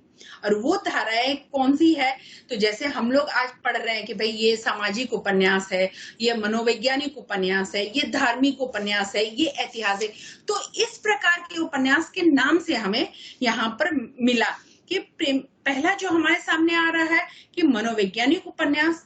प्रेमचंदोत्तर हिंदी उपन्यास में हम अगर अध्ययन करने जा रहे हैं तो उसको अलग अलग भागों में बांटना ही पड़ेगा, क्योंकि नए नए हमारे सामने आ रही है विधाएं। विधा वही है, लेकिन उसका स्वरूप जो है कुछ बदला है। अभी तक हमने सिर्फ सामाजिक उपन्यास देखे, कुछ ऐतिहासिक उपन्यास देखे, कुछ जासूसी और तिलस्मी, लेकिन अब जो है कि वास्तविक धरातल की बात जब आ रही है, तत्कालीन परिस्थिति की बात आ रही है, और साथ ही साथ मुझे ऐसा लग रहा है कि कुछ मार्क्सवादी विचारधारा की बात आ रही है, तब वहां पर उपन्यास की कथाओं में भी परिवर्तन आ रहा है। क्योंकि आधुनिक काल परिवर्तन इसलिए आ रहा है कि इससे पहले के 3 काल में मानव को उतना महत्व नहीं दिया गया है जितना हम देख रहे हैं आधुनिक काल में। व्यक्ति प्रधान नहीं है, इसके आधुनिक काल में ही हम देख रहे हैं कि व्यक्ति की प्रधानता हमारे सामने आ रही है, और इसीलिए यहाँ पर अलग अलग कोटि में उनको बांटा है। तो जैसे मनोवैज्ञानिक उपन्यास जो है हमारा, तो प्रेमचंदोत्तर उपन्यास की पहली धारा मनोविश्लेषणवादी उपन्यासों की है। फ्रायड से प्रभावित उपन्यास मनोवैज्ञानिक उपन्यास की कोटि में आते हैं। ये हम लोग सब लोग बहुत अच्छी तरह से पहले से जानते हैं। जैनेन्द्र इस नवीन धारा के प्रवर्तक है। मनोवैज्ञानिक उपन्यासकार व्यक्ति के बाह्य जीवन के बदले उसके भीतर की अतल गहराइयों में प्रवेश कर अंतःमन की गुत्थियों रहस्यों का उद्घाटन करता है।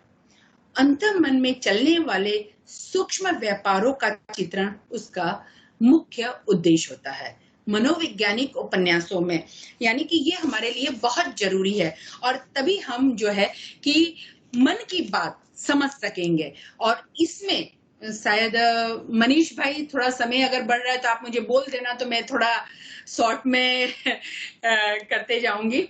तो इसी में मतलब कि यहाँ पर मनः स्थिति की बात हमारे सामने आती है, और जो आज की परिस्थिति में तो हमें लग रहा है, और हम लोग जिस परिस्थिति में भी जी रहे हैं कोरोना काल में अभी, तो ये शायद हमारे सामने भी बहुत विकट समस्या है।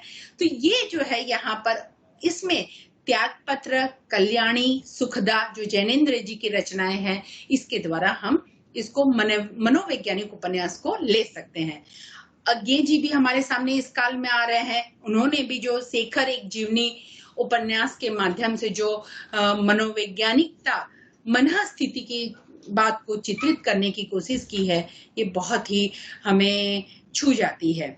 और इस तरह से नदी के द्वीप जो है, अपने अपने अजनबी, बहुत सारी रचनाएं जो है कि इसके अंतर्गत आती है। और जैनेन्द्र और अज्ञे दोनों इस कोटि के प्रखर साहित्यकार के रूप में हम इनको ले सकते हैं।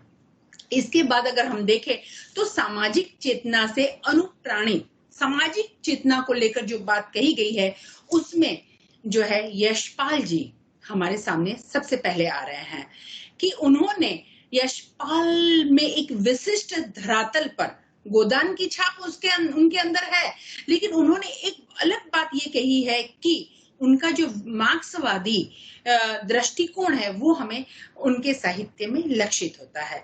गहन और गंभीर मार्क्सवादी विचारक होने के कारण उनके उपन्यास समाजवादी उपन्यास की कोटि में रखे जा सकते हैं। अमिता और दिव्या ऐतिहासिक पृष्ठभूमि पर आधारित होते हुए भी मार्क्सवाद से प्रभावित उपन्यास है इनके, और जो सामाजिक चेतना को लेकर आए हैं हमारे सामने। पूंजीवाद साम्राज्यवाद के विरुद्ध संघर्ष इनका मूल मंत्र रहा है।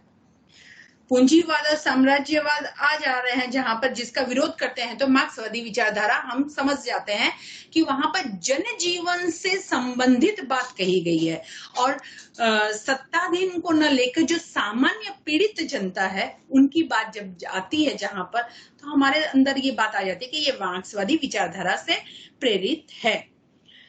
पूंजीवाद साम्राज्यवाद के विरुद्ध संघर्ष इनका मूल मंत्र है। दादा कामरेड, देशद्रोही, पार्टी कामरेड में तो मार्क्सवाद का सीधा प्रभाव हमें देखने को तो मिल रहा है। झूठा सच व्यापक धरातल पर आधारित वृहद उपन्यास जो है वो इनका है, और इस तरह से जो है इन्होंने यशपाल जी ने जो वास्तविक विचारधारा को लेकर पाठक को इससे अवगत कराने की कोशिश की है, और साथ ही साथ हमें ऐसा लग रहा है कि बहुत बड़ी बात उन्होंने की है। उपेंद्रनाथ अस्क जी भी जो है तो प्रेमचंद की परंपरा के, लेकिन हम देख रहे हैं कि ये भी इनके अंतर्गत हमारे सामने आ रहे हैं। अमृतलाल नागर जी है जो भी अपनी सशक्त जिसे कहेंगे कि लेखनी के साथ बूंद और समुद्र, अमृत और विष, मानस का हंस ऐसी रचनाओं के साथ इसमें जुड़े हैं सामाजिक चेतना में। अगर हम इसके बाद की जो है कि इसके अंतर्गत ही है ऐतिहासिक उपन्यास जो आ रहे हैं हमारे सामने, उसमें इतिहास की पृष्ठभूमि पर आधारित उपन्यास जो होते हैं उसको हम लोग ऐतिहासिक उपन्यास कह सकते हैं, जिनमें इस काल में जो है प्रेमचंदोत्तर काल की बात जो हो रही है उसके अंतर्गत है। चतुरसेन शास्त्री, वृंदावन लाल वर्मा प्रेमचंद युग में ही इस परंपरा का सार्थक परिवर्तन कर चुके हैं ये लोग, और इन्होंने जो है इतिहास का एक नया रूप इस काल में हमारे सामने रखने की कोशिश की है। हिंदी के ऐतिहासिक उपन्यासों की परंपरा में सबसे बड़ा नाम आचार्य हजारी प्रसाद द्विवेदी का है, जिन्होंने बाण भट्ट की आत्मकथा जो है वो लिखकर हमारे सामने अपनी स्थिति को रखा है। तो इस तरह से इतिहास को भी हमने देखा। चतुरसेन शास्त्री ने भी वैशाली का नगर वधु आदि इस तरह के उपन्यास जो लिखे हैं, मैं थोड़ा थोड़ा छोड़ रही हूँ, मुझे लग रहा है कि शायद बहुत अधिक करूंगी तो बच्चे भी हमारे जो है वो सोचेंगे कि अब मैडम बहुत है, लेकिन मेरा यही आशय है कि हम लोग इसको पूरी तरह से, अगर जो बात हम आज सुनने और समझने बैठे हैं तो उसको हम पूरा करें। और उसके बाद जो हमारे सामने वो आ रहा है प्रेमचंद युग में आंचलिक उपन्यास। तो आंचलिक उपन्यासों में स्वातंत्रोत्तर काल में पिछड़े हुए अंचलों को केंद्र में रखकर जो कहानियां, कथा वस्तु केंद्र में अंचल को रखा और वहां से कहानी उठाई है, ऐसे उपन्यास भी लिखे गए हैं। और जिनमें अगर हम कहें कि फणीश्वर नाथ रेणु हमारे सामने प्रधान रूप से हम जिनका जिक्र कर रहे हैं वो आ रहे हैं, उनके उपन्यास जो है अंचलिकता को लिए है, मैला आंचल जो है उनका उपन्यास वो हमें यहाँ पर इस रूप में दिखाई दे रहा है। रेणु जी के अतिरिक्त उदय शंकर भट्ट रचित सागर लहरे और मनुष्य, भैरव प्रसाद गुप्त का सती मैया का चौरा आदि जो है, राही मासूम रजा का आधा गांव, रामदर्श मिश्र के उपन्यास एक नवीन दृष्टिकोण लेकर हमारे सामने आए हैं। यानी आंचलिक उपन्यास में यह चीज देखना है कि जो अछूता रह गया है, जो हमारे साहित्यकार जहां तक नहीं पहुंच सके बाद में कैसे पहुंचे, और साहित्यकार पहुंच के वो पूरा का पूरा आंचलिक प्रदेश जो शायद रह गया है, प्रेमचंद ने लिया है, ग्रामीण क्षेत्र को लिया है, लेकिन कुछ ऐसे क्षेत्र जो है रह गए हैं, वो यहाँ पर आंचलिक उपन्यास के रूप में हमारे सामने आते हैं और उनको लेकर हम जो है आगे बढ़ रहे हैं। इसके बाद जो है प्रयोगशील उपन्यास आए। प्रयोगशील उपन्यास में भी अलग अलग प्रकार के जो उपन्यास लिए, जिसमें धर्मवीर भारती का सूरज का सातवां घोड़ा जो प्रतीक है, और वो प्रतीक भी कैसा है कि माणिक मुल्ला उसका नायक है, और किस तरह से वो बता रहे हैं कहानी और प्रतीक है कि सूरज भगवान 7 घोड़े को लेकर चलते हैं, उनका रथ है, लेकिन 6 घोड़े निष्प्राण है और एक ही घोड़ा ऐसा है कि जो शायद आगे ले जा रहा है। यानी कि उस विचारधारा को, हमारी जो नवीन विचारधारा है, उसको आगे ले जाने का कार्य हम कर रहे हैं। तो इस तरह से जो है, और इसके साथ ही सर्वेश्वर दयाल सक्सेना जी भी हमारे सामने आ रहे हैं। तो इस प्रकार से प्रयोगवादी, प्रयोगशील विचारधारा जो है कि कुछ हटकर नवीन और वास्तविक विचारधारा को लेकर जिस प्रकार की रचनाएं हमारे सामने आई है, उसको देखते हुए हम कह सकते हैं कि ये परिवर्तन जो है वो बहुत बड़ा परिवर्तन है। और बाद में आधुनिक बोध को लेकर भी बहुत सारे उपन्यास लिखे गए हैं, और उस उपन्यास में फिर जैसे कि हमारे सामने मनु भंडारी जी आ रहे हैं, जैसे कि आपका बंटी, उषा प्रियमवदा का पनखंडे, खंबे लाल दीवारें, ये सारे जो उपन्यास एकदम नवीन विचारधारा, यानी स्त्री प्रधान, इससे पहले शायद था थोड़ा बहुत, लेकिन अब जो है ये पूरा का पूरा जो है वो बदल गया है। और इस प्रकार हिंदी उपन्यास प्रेमचंद के बाद अनेक आयामी कथ्य और अनेक रूपी शिल्प के साथ निरंतर विकासशील रहा है। और यही है साहित्य में, अगर हम देख रहे हैं तो आज हम जन्म लेते हैं, छोटे होते हैं एकदम, उससे आस्ते आस्ते आस्ते बड़े होते हैं, पेड़ पौधों को भी देखते हैं, उसी तरह से साहित्य भी जब उसकी शुरुआत होती है और वो वट वृक्ष के रूप में फैलता जाता है, और उसमें परिवर्तन अनिवार्य है। किसी भी चीज में परिवर्तन अगर ना हो तो शायद हमारा मानव स्वभाव है कि हम उसमें उब जाते हैं। तो ये परिवर्तन बहुत जरूरी है, और वो परिवर्तन कैसा होना चाहिए जो हमें काम आए। परिवर्तन भी ये जरूरी है। परिवर्तन कर कि हम मनोरंजन के लिए कर रहे हैं, ऐसा नहीं है, वास्तविक जीवन में हम उसे ले सके, ऐसे परिवर्तन बहुत जरूरी है। और इस तरह से जो है हिंदी, आधुनिक हिंदी गद्य विधाओं में उपन्यास का जो रूप है, बहुत कुछ इस तरह से है। मैं क्षमा चाहूंगी अगर मैंने थोड़ा सा वक्त अधिक ले लिया है तो, लेकिन इस तरह का है। मैं यहाँ पर अपनी बात खत्म कर रही हूँ। और मनीष भाई, आपका बहुत बहुत आभार। आप अगर कुछ कहना चाह रहे हैं कुछ मुझे, तो मुझे बहुत अच्छा लगेगा।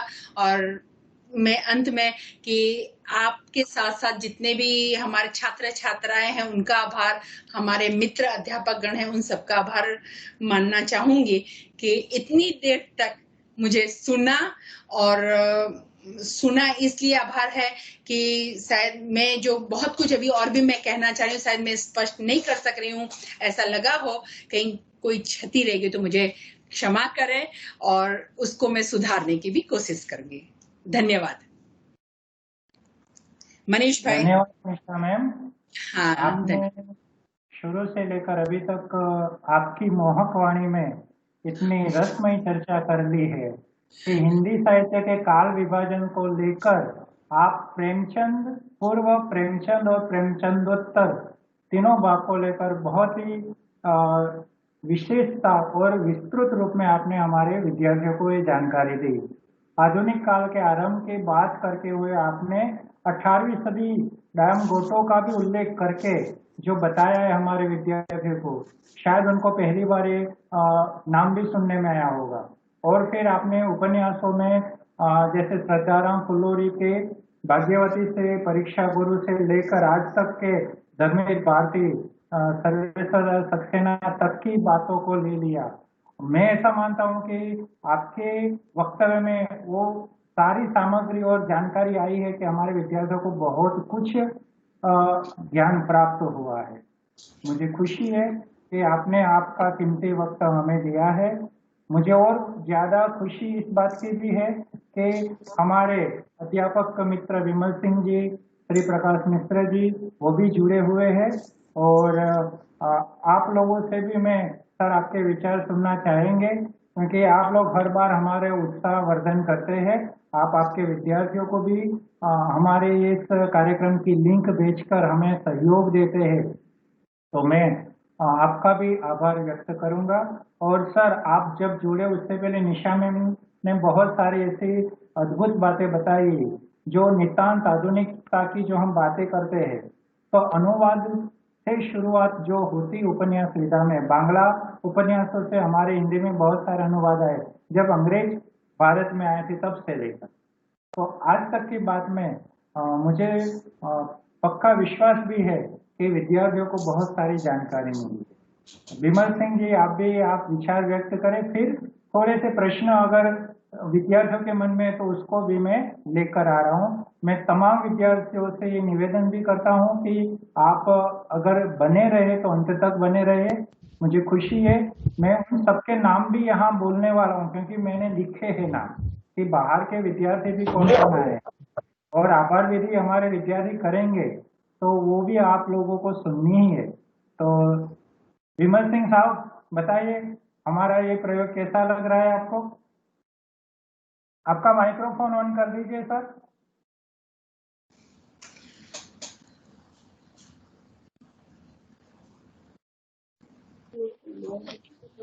हाँ सर, नमस्कार सर।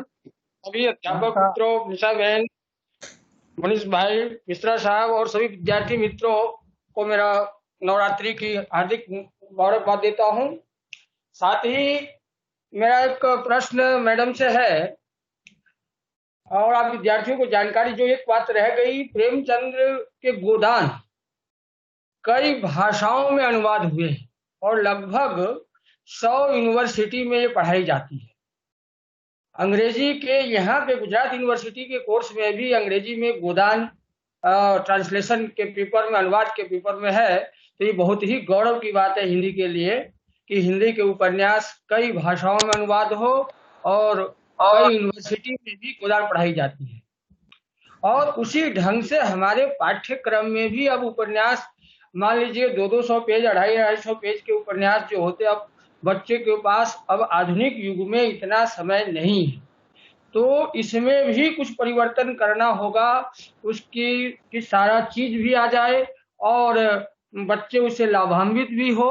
तो इस तरह से उपन्यास के क्षेत्र में भी कुछ कदम उठाने होंगे, कुछ नए आयाम लाने होंगे, क्योंकि नई शिक्षा नीति में हिंदी और संस्कृत भाषाओं, मातृभाषाओं पर भी काफी बल दिया गया है। तो उपन्यास के क्षेत्र में भी कुछ नई क्रांति लाना होगा और कुछ नए परिवर्तन, पत्रकारिता और अनुवाद और उपन्यास को भी नए ढंग से, नए सिरे से उसका मूल्यांकन करना होगा, ऐसा मुझे लगता है। धन्यवाद। एकदम सही बात है, एकदम सही बात है विमल भाई, एकदम सही बात है आपकी। क्योंकि अब जो है कि हम जिस धरातल पर जी रहे हैं ना, जिस सोच से जी रहे हैं, उसमें अब वास्तविकता की आवश्यकता है, आडंबर की आवश्यकता नहीं है। और जो पीछे हो चुका है, हमारी जो धरोहर है, उसे तो हमें अपनाना है, लेकिन उसे ही सिर्फ नहीं अपनाना है, उसमें कुछ जोड़ना है। और वो जोड़ने का कार्य अब हमारे बहुत सारे ऐसे उपन्यासकार है। अभी विमल भाई, आपका भी नाम ले सकती हूँ उनमें आपको। तो बहुत जरूरी है कि मुझे भी कभी कभी ऐसा लगता है कि कुछ नया, अब कुछ नया होना चाहिए इसमें। ये तो है ही है सारी चीजें, लेकिन कुछ नया होना चाहिए। धन्यवाद। हाँ मनीष भाई। मैम, आप और मैं और सब जानते हैं कि विमल सिंह ने प्रेमचंद के विषय पर ही पीएचडी की है। और ये हमारे लिए सौभाग्य की बात है कि आपकी चर्चा जब चल रही थी और वो जुड़े तो प्रेमचंद जी ही चल रहे थे आपकी चर्चा में। तो ये बहुत खुशी की बात है कि विमल सिंह जी ने उस पर पीएचडी कार्य किया हुआ है। बहुत और अच्छा। श्री प्रकाश मिश्रा जी, अगर आप है तो जरूर आप भी आपके विचार रखिए। फिर कोतवाल साहब जो जुड़े हुए, उनको भी मैं बोल रहा हूँ। तो श्री प्रकाश जी। हेलो। हाँ जी सर। हाँ, एक्चुअली नमस्कार गोयल सर। साहब जी और निशा जी का मैंने पूरा सुना भी है, और वास्तव में हिंदी उपन्यास के उद्भव और विकास का बहुत ही सुंदरता से उन्होंने प्रस्तुति भी की है। बहुत ही अच्छा लगा, और मुझे इतनी खुशी हुई कि विमल सिंह ने भी जो कहा, ये लगभग लघु उपन्यास, मतलब थोड़े उसका क्या कहते हैं कि निकाले गए हैं और पढ़े भी जा रहे हैं। आप जानिए कि अपना क्या बोलते हैं, रामदास मिश्र जी का जो जल टूटता पानी के प्राचीर गोदान का भी है। तो कहने का मतलब कि विद्यार्थियों को थोड़ा हमें पढ़ने के लिए प्रोत्साहित करना पड़ेगा, और उन्हें बताना पड़ेगा, थोड़ा लाइब्रेरी में भी ले जाना पड़ेगा। तो इसलिए पढ़ें। और मुझे बहुत अच्छा लगा कि आपने जो है हमें दो शब्द कहने के लिए अवसर दिया, और निशा जी का खास आभार मानूंगा कि फिर से मतलब बहुत सारी चीजें हमें याद हो गई। इसलिए मैं आपका भी आभार मानूंगा, और बहुत खुशी हुई और कि आप ये मनीष जी इस तरह का कार्यक्रम विद्यार्थी लक्षी कर रहे हैं, और औरों को भी ये प्रेरणा लेनी चाहिए। ऐसा मैं कह करके अपनी बात समाप्त करूंगा। धन्यवाद आप सबको भी। नमस्कार। धन्यवाद सर। बहुत खुशी होती है कि आप जैसे लोग जब इतना सहयोग देते हैं तो और एक इंजन मिलता है अच्छे काम करने का, एक नहीं, सोच है। देखिए हमारा फर्ज भी तो है ना, फर्ज भी तो है ना साथ में रहने का, बिल्कुल। और नहीं, इसलिए मैंने सुना भी। साथ सहकार से ही होता है। और आपने तो कल भी मुझे फोन करके बताया था कि आप बहुत उम्दा कार्य करने जा रहे हो, तो आप सबके सहयोग से ही ये संपूर्ण होता है सर। और आगे भी भविष्य में आप लोग भी इस मंच पर बोलने वाले ही है। मैं धीरे धीरे सबको आमंत्रित करने वाला हूँ एक के बाद एक। वो आप मानसिक सब तैयार रहना, और जरूर जरूर योगदान होगा तो ये जरूर। सफल होगा। नहीं, हाँ मैं कोतवाल। चाहता हूँ प्रयोजन मूलक पर।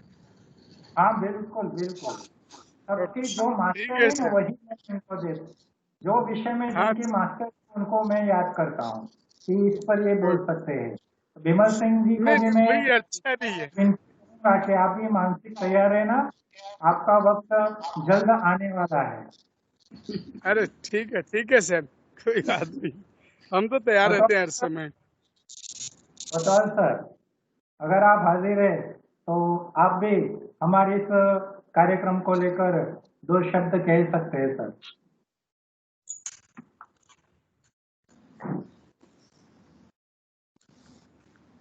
अरे यार, हाँ जी बोलिए सर। हाँ जी, हाँ जी मेरी सर। आवाज आ रही है? हाँ हाँ आवाज आ रही है। आवाज आ रही आ रही है सर। आ रही है ना मेरी आवाज? आ हाँ रही जी है आ रही है। बोलिए अरे सर। मनीष जी भाई, बोलिए। ईशा हाँ बहन जी और ना मिश्रा वीडियो जी, चालू करिए, वीडियो चालू और करिए। हमारा जो हमारे जो परम आदरणीय परम मित्र विमल सिंह, आप सबको हमारा प्रणाम, नमस्कार। सबसे पहले तो मैं निशा बहन के बारे में तो कुछ कहूंगा, उससे पूर्व मैं मनीष भाई का तहे दिल से धन्यवाद ज्ञापित करना चाहूंगा कि आप जो जिस धन्यवाद। प्रकार से ये अभ्यासक्रम लक्ष्य जो श्रृंखला चला रहे हैं और विद्यार्थियों एवं अध्यापकों को जो लाभान्वित कर रहे हैं, इसके लिए आपको सैल्यूट मार रहे हैं हम कि ऐसे कार्य की आज के समय में बहुत जरूरत भी है। और हम आप हमारे परम मित्र भी हैं, इसलिए और अधिक गौरव होता है आप इस प्रकार का कार्य करते हैं। दूसरी बात निशा मैडम के लिए, तो वो हमारी अध्यक्षा है और कभी अध्यक्षा के रूप में हमारे सामने आई भी नहीं है, हमारी बड़ी बहन की तरह रही है। पर इन्होंने इतने कम समय में, मनीष भाई आपने सुना, विमल सिंह ने सुना, बाकी बहुत सारे हमारे विद्यार्थी मित्रों ने सुना, हमारे आदरणीय मिश्रा साहब भी बैठे हैं। तो सन 1950 से लेकर आधुनिक काल और यहाँ तक कि ये हमारे जो मनोवैज्ञानिक उपन्यास हैं, वहां तक का पूरा जो एक इतिहास बहुत कम समय में हमारे समक्ष रख दिया। इसके लिए निशाबेन का तहे दिल से आभार भी प्रकट करते हैं और साथ साथ में ये भी कहना चाहते हैं कि अभी अभी मिश्रा साहब ने जैसे कहा वैसे कि हमारे समय के साथ हमारे ज्ञान पर जो जंग लग गया था वो जंग शायद घिस गया और बहुत कुछ जो है वो ताजा हो गया। इसलिए निशाबेन आपका भी धन्यवाद और मनीष जी आपका भी धन्यवाद करते हैं और बहुत खुशी हुई और इस प्रकार का कार्यक्रम जो है आप आगे चलाते रहेंगे और हम हमारे से जो भी सहयोग होगा वो करते रहेंगे, ये भी आपको हम वचन देते हैं। हाँ, धन्यवाद कोतवाल साहब। और सभी को मैं बताता भी हूँ कि हर व्याख्यान श्रृंखला का मैं रिकॉर्डिंग करके फिर मेरी YouTube चैनल पर रखता हूँ, तो आप भी उसमें शामिल होते हैं, तो आप जरूर उसे देखेंगे। आपके प्रश्न, आपका वक्तव्य भी उसमें दिखाई देगा। निशा मैम, मैं अब विद्यार्थियों के लिए थोड़ी बात करूं कि अगर उनके मन में कोई प्रश्न है तो वो थोड़ा रखे, तो हम जितने भी विद्वान बैठे हम उनको वो उनके उस प्रश्न के सॉल्यूशन को भी बता सकते हैं। अगर किसी विद्यार्थी को कुछ पूछना है तो कृपया आप आपका माइक्रोफोन और वीडियो ऑन कर कैमरा ऑन करके आप पूछ सकते हैं, कोई भी आपके मन में प्रश्न है तो। हाँ जी, दर्शन भाई बोलिए। नमस्कार मैम। हाँ, नमस्कार मैम, अगर हम हमारे प्रेमचंद जी के गोदान उपन्यास को देखें तो हम उसको डूबते हुए सामंतवाद और उभरते हुए पूंजीवाद का उदाहरण मान सकते हैं। डूबते हुए सामंतवाद, बराबर। हाँ। कुछ हद तक मान सकते हैं, कुछ हद तक नहीं मान सकते हैं, लेकिन एक बात मैं यहाँ पर ये कहना चाह रही हूँ कि इसका जवाब अगर हम विमल भाई से जानना चाहें तो कैसा रहेगा। बेटा, आपने पूछा है, मुझे बहुत अच्छा लगा है, लेकिन मैं इसका जवाब मैं खुद भी जानना चाहूंगी विमल भाई से। अगर विमल भाई को कोई तकलीफ ना हो तो भले 2 शब्दों में आप थोड़ा हमें बताएं तो बहुत अच्छा लगेगा। कर सकते हैं ना ऐसा मनीष भाई? हाँ, क्यों नहीं, ये ओपन खुला हुआ मंच है। हाँ, छोड़ दिया। विमल भाई। हाँ, हेलो। हाँ मैडम। हाँ, मैं इसका जवाब दे रहा हूँ मैं। हाँ, आज भी समस्या किसान प्रेमचंद के जो विद्यार्थी ने प्रश्न किया, हाँ, उसके प्रश्न में आज भी समस्या तो ज्यों की त्यों है। हाँ है। उन्होंने कहा कि उभरते हुए पूंजीवाद और सामंतवाद जो 2 प्रश्न जो मुद्दे लाए, आज भी समस्या ज्यों की त्यों है। आज भी किसान की समस्या आप देख लीजिए, किसान के लिए जो बिल आया है, कई राज्य उसका विरोध करता है, कोई उसका सपोर्ट करता है, कई जो पहले से किसान के ऊपर आज भी आत्महत्या की घटनाएं घटती है। आज भी किसान, आज बरसात हुआ, इतनी बारिश आई, सबके जो पके हुए फल थे, मतलब जो उसने बचा के रखा था और अंतिम समय में वो खत्म हो जाता है। किसान की समस्या ज्यों की त्यों है। पूंजीवाद और सामंतवाद आज भी किसी न किसी रूप में आप देख रहे हैं। आज भी देखिए यूपी में जो घटनाएं घटती है, आज भी सामंतवाद का एक रूप हमको देखने को मिलता है। आज भी जो दलितों के ऊपर जो अत्याचार हो रहे हैं, किसानों के ऊपर जो अत्याचार हो रहे हैं, किसान की जो घटनाएं हो रही, आज भी किसी न किसी रूप में दहेज प्रथा है, आज भी किसी न किसी रूप में सामंतवाद है, आज भी किसी न किसी रूप में पूंजीवाद है। तो विद्यार्थियों का बहुत ही अच्छा प्रश्न रहा। जो भी घटनाएं हैं थोड़ा कम जरूर हुआ है, लेकिन उसने जो इस उपन्यास का जो मूल्यांकन किया है बिल्कुल सही किया है, इसमें कोई 2 मत नहीं। हाँ, अच्छा, अब इस थोड़ा सा मैं ये आपने एकदम सही कहा, बस वो कहते हैं ना कि चोला बदल गया है या उसका आवरण बदल गया है, उसके अंदर जो सब कुछ है वैसा का वैसा है।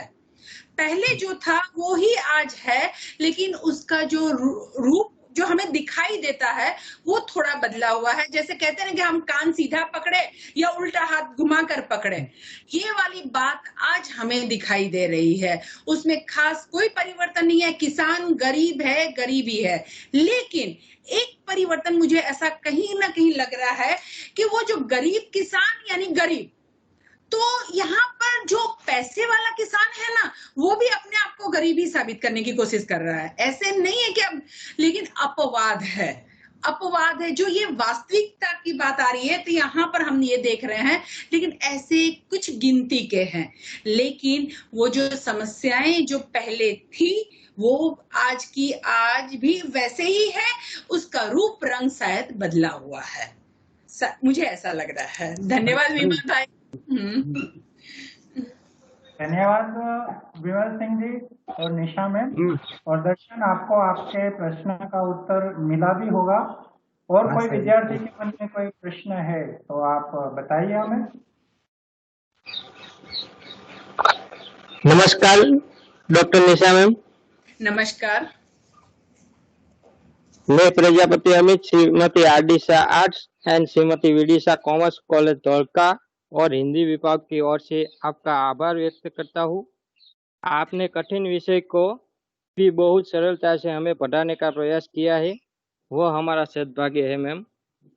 मेरा प्रश्न है, प्रेमचंद कालीन उपन्यास हिंदी उपन्यास की आधारशिला है, कैसे उसके बारे में आप थोड़ा बहुत समझाइए मैम। हाँ, इसको आधारशिला इसलिए कह सकते हैं कि प्रेमचंद जी ने जब अपनी लेखनी की शुरुआत की थी, तब से अंत तक उन्होंने हमेशा समाज को ही अपने ध्यान में रखा है। और उससे भी बड़ी बात अगर हम देखने जाते हैं तो जैसे मैंने बीच में भी कहा था कि उन्होंने जो कोरी बात नहीं कही है, उन्होंने जो भोगा है, जो अनुभव किया है, उन सारी बातों को अपने उपन्यासों में, अपने साहित्य में रखा है। इसलिए हमें उनके साहित्य अति प्रिय है, क्योंकि कोई भी साहित्य आप उठाकर पढ़ो तो उसमें कहीं ना कहीं आपको लगा रहे ऐसा तो ये समस्या तो मेरी भी है। तो इसीलिए हम ये देख रहे हैं कि उन्होंने जो जितनी भी बातें की है, इसीलिए आज उनका साहित्य इतना प्रसिद्ध है। और उनके साहित्य को ही आगे के उनके बाद के साहित्यकारों ने अपनाकर विचारधारा लिखी है प्रेमचंद जी की, लेकिन उसमें उन लोगों ने थोड़ा सा जिस समय के जो साहित्यकार है, उन्होंने अपने समय की भी बात को उसमें थोड़ा सा मिलाकर और फिर अपनी बात रखी है।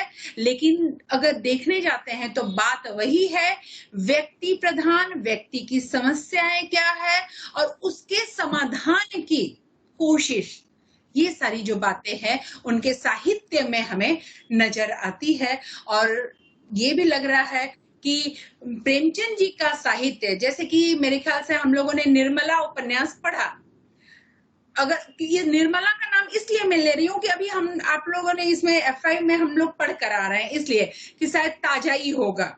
तो उसके अंदर की जो समस्याएं हैं, हम लोग तो ऐसा सोचे नहीं अब तो आज कहाँ दहेज की प्रथा आजकल खत्म हो गई है और छोटी उम्र में लड़की की शादी नहीं हो रही है, ये सब जो हम लोग आज सोच रहे हैं, लेकिन उस उपन्यास को देखते हैं तो और उसके बाद समाज की परिस्थिति को देखते हैं तो ऐसा लगता है कि कोई परिवर्तन नहीं हुआ है। हाँ, जैसे वो कहते हैं ना कि पहले बात आमने सामने होती थी, अब टेबल के नीचे से हो रही है। ये जो वास्तविकता है, कोरी वास्तविकता हमारे सामने आ रही है, वो है। इसीलिए ये सारी जो बातें प्रेमचंद जी ने रखी है हमारे सामने और उनकी विचारधारा को ही लेकर हमारे साहित्यकार आगे बढ़ रहे हैं और उसमें जो परिवर्तन जरूरी है वो करते जा रहे हैं। और यही मतलब हम लोग सोच रहे कि हमारे लिए तो जो वो है ना कि प्रेमचंद जी का साहित्य जो हमारे लिए है ना, वो जो एक वो मधुलिका वाला था ना कि वो दीप जलाते हैं और उसको हमारे लिए एक आदर्श रूप, और उसके बाद हम उसमें परिवर्तन थोड़ा बहुत करके आगे बढ़ रहे हैं, ऐसा मुझे प्रतीत होता है। हाँ, और कुछ? धन्यवाद। Thank you ma'am. और कोई हमारे विद्यार्थी मित्र जिनको कोई जिज्ञासावश कोई प्रश्न हो तो?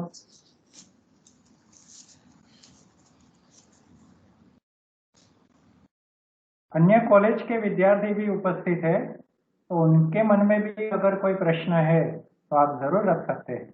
हाँ दर्शन भाई बोलिए। सर मेरा प्रश्न विमल सर से है। विमल सर। हाँ हाँ सर। बोलिए बोलिए।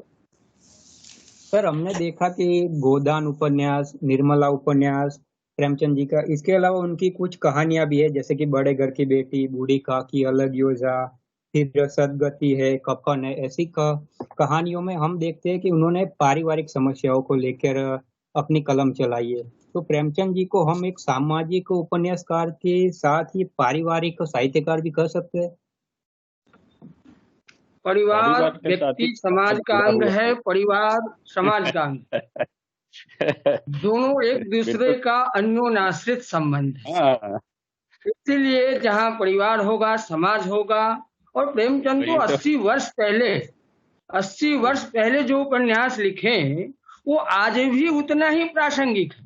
चाहे वो पेशे से डॉक्टर हो, इंजीनियर हो, साहित्यकार हो, प्राध्यापक हो, जिस चाव से पढ़ते हैं, विद्यार्थी हो उसी चाव से आज भी पढ़ते हैं। आज से 28 वर्ष पहले मैं 92 में गवर्नमेंट कॉलेज में शुरुआत निर्मला उपन्यास पढ़ाया था और उससे पहले पढ़ा भी था। तो निर्मला उपन्यास कई बार कोर्स में आए। क्यों? उसमें परिवार से जुड़ा हुआ है, समाज है, दहेज की समस्या है। तो ये समस्या परिवार से ही समाज की ओर जाती है, समाज से देश की ओर जाती है और पूरा एक प्रारूप बन जाता है। तो परिवार समाज से अलग नहीं है, इसीलिए पारिवारिक भी कह सकते हैं, सामाजिक भी कह सकते हैं। धन्यवाद। धन्यवाद सर। बेटा मैं एक सवाल आपसे पूछूं मैं? यस हाँ, बोलिए, सर। बोलिए। छात्र जो है उससे एक सवाल पूछूं मैं? Yes sir. बेटा बोलिए। परिवार नहीं होगा तो समाज कैसे बनेगा? हाँ यस सर। बेटा परिवार है तो समाज है, राइट? और प्रेमचंद जी को जब भी हम पढ़ते हैं तो ऐसा लगता है कि हम कहीं दूर नहीं पढ़ रहे हैं, हमारे इर्द गिर्द ही कहीं ना कहीं ये सारी घटना घटित हो रही है। कहीं दूर जाने की आवश्यकता नहीं है। ठाकुर का कुआं, आप ठाकुर का कुआं को पढ़िए। क्या आज आप नहीं पढ़ रहे हैं? समाचार पत्रों में देख रहे हैं, टीवी मीडिया के माध्यम से देख रहे हैं कि ये जो है कि कोई जो है घोड़े पर उसने अपना जो है बरघोड़ा वगैरह निकाला तो कई एक समाज के लोगों ने उसे उतार दिया, फिर मूछें मुड़वा दी, मारा पीटा।